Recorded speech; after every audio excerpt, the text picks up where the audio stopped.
Hi there, Rob here. This is Confessions of a Crap Programmer, episode 4.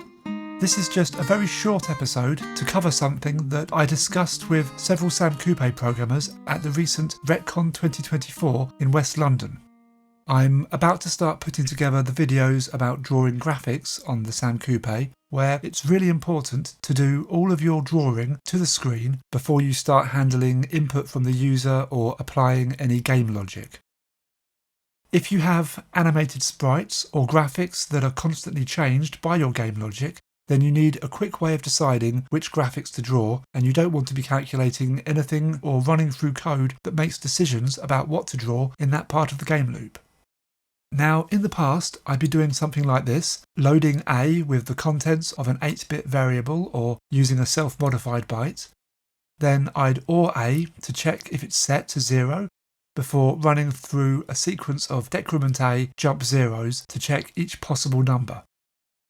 This is nice and simple, but it's going to be very slow if you have lots of possibilities, like in the Space Adventure Simulator, where I had this epic list of checks for my game logic. For deciding which frame of graphics to draw, this won't be fast enough. So the way I handle things like this now is to replace the load A with a jump instruction that can be modified with the address to jump directly to any of these labels.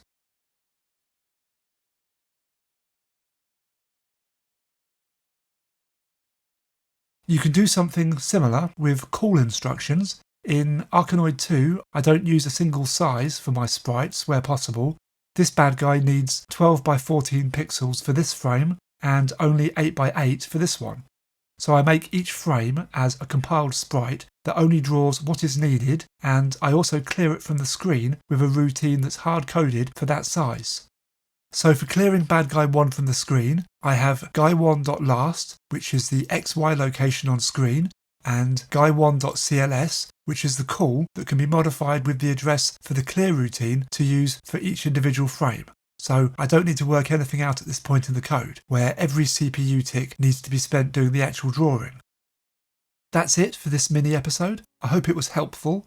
The next episode will finally be about drawing graphics on the Sam Coupé, and I've decided that instead of making one really long video that covers everything, it will be better to split the whole thing up into 3 or 4 smaller episodes. So I should have the first one ready in the next week or so. So until then, thanks for watching.